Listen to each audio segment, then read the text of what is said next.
আজকে তো ঈদের দিন, বুঝছো না? তোমরা আজকে ফার্স্ট টাইম নামাজ পড়বো, তারপরে জুনাজাত ঘুরতে যাবো। হ্যাঁ, প্রবাসী হয়েছি যেহেতু যেহেতু তো ঘোরা ফ্যামিলি ঘোরা নাই হবে না? হ্যাঁ। আমাদের, তো আমরা সাগর পাড় দিয়ে ঘুরতে যাবো আজকে ঈদের নামাজের পর। হম। আজকে তো ঈদের দিন, ওই একটা ভাইকে দেখতেছে ওখানে মাঠে কাজ করতেছে। বুঝলাম না আজকে ঈদের দিন নামাজ পড়বে না, ঘুরতে যাবে না কোথাও? সারাদিন তো আমরা সারাদিন তো কাজই করি। আজকে ঈদের দিন ছুটি পাই না নাকি? চলো জিজ্ঞেস করি। আসলে তো ভাই উনি ঈদের দিন আজকে কাজ করতেছে, চলেন তো ভাই জিজ্ঞেস করি কেন চলো কাজ তো। করতেছে।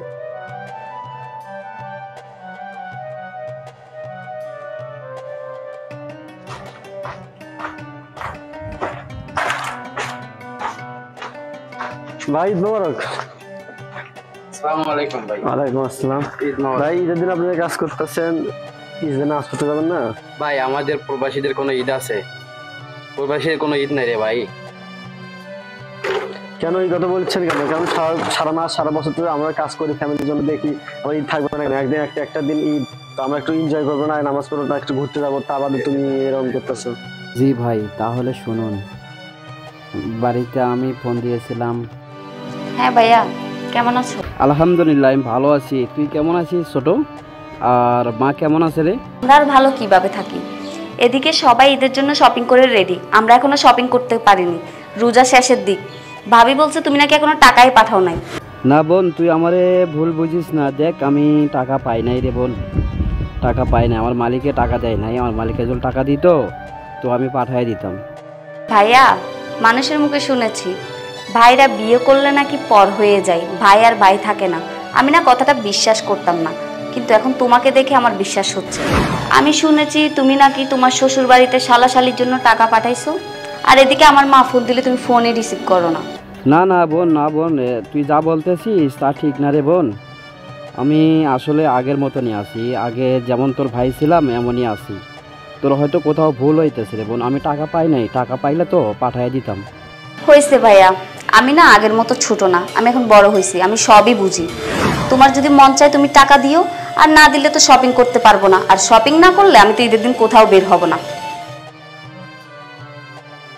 হ্যালো, কেমন আছো তুমি? না, আমি ভালো নাই, আমার মনটা ভালো নাই। কেন বেতন পাওনি? বেতন পাইলে পাঠাই দাও না। এখানে এক একজন এক একভাবে কথা বলতেছে, এদের এসব কথা আমার আর সহ্য হচ্ছে না। না, আমার মালিকে এখনো টাকা দেয় নাই। টাকা পাইলে তো আমি পাঠাই দিতাম। তুমি জানো না আমি টাকা পাও মাত্রই তোমাদের কাছে পাঠাই দেই। টাকা দেয়নি মানে তুমি কি টাকা দিতে পারবে না? আর তুমি যদি টাকা দিতে না পারো তাহলে আমি এ বাড়িতে থাকতে পারবো না। আমি তো জানি আমি যদি বাড়িতে টাকা না দেই তোমরা ঈদ করতে পারবে না। আশেপাশের মানুষ খারাপ বলবে যে প্রবাসে থাকে, তার পরিবার ঈদ করতে পারতেছে না, এটা তো খারাপ বলবে। আমার মালিকে এখনো টাকা দেয় নাই। আমার মালিকে টাকা দিলে অবশ্যই দিয়ে দিব। তুমি যেভাবে পারো কিছু একটা করো, না হয় ঈদের আগে আমার বের হয়ে যেতে হবে এ বাড়ি থেকে। তুমি টেনশন করো না, তুমি টেনশন করো না। ইনশাল্লাহ আমি দেখতেছি, একটা ব্যবস্থা হলে ইনশাল্লাহ পাঠিয়ে দিব। আল্লাহরে ভরসা রাখো, আল্লাহ চাইলে সব কিছু সম্ভব। ইনশাল্লাহ পাঠিয়ে দিব। ভাই কি বলবো আমাদের এই দুঃখের কথা।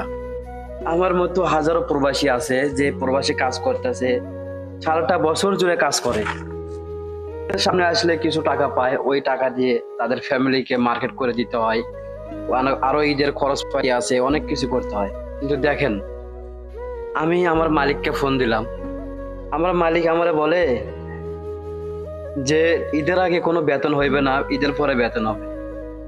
আর আজকে একটা ঈদের দিন ভাই, আজকে একটা ঈদের দিন। জি ভাই, ঈদের দিন আজকে। আমার মালিক আমারে বলে যে তুমি যদি ঈদের দিন কাজ না করো তাহলে তোমার আগে যে কাজ করছো সেগুলোর টাকা দেব না। তাহলে বাধ্য হয়ে ভাই আমি এখানে কাজ করতেছি।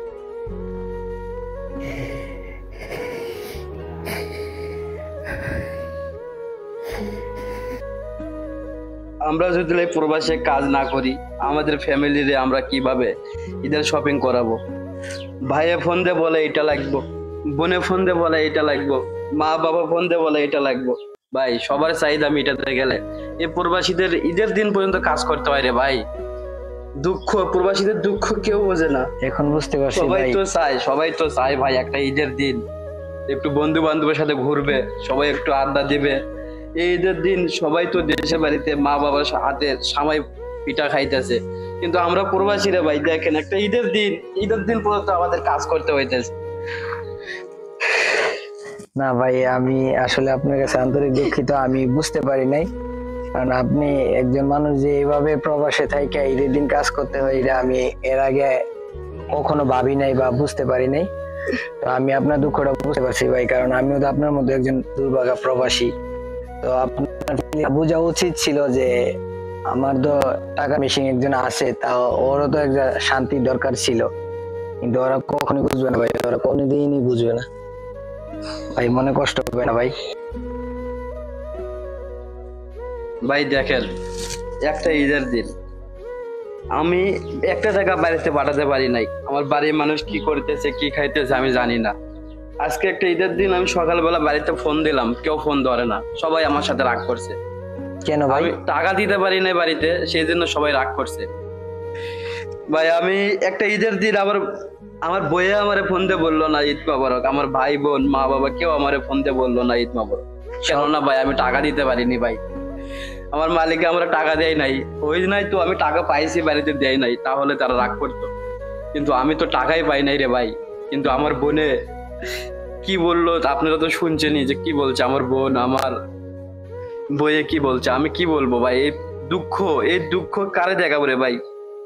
না ভাই, বুকটা ভীষণ তো ব্যথা করতেছে রে ভাই, একটু পানি দাও ভাই। ভাই কি হয়েছে ভাই? একটু পানি দাও ভাই পানি।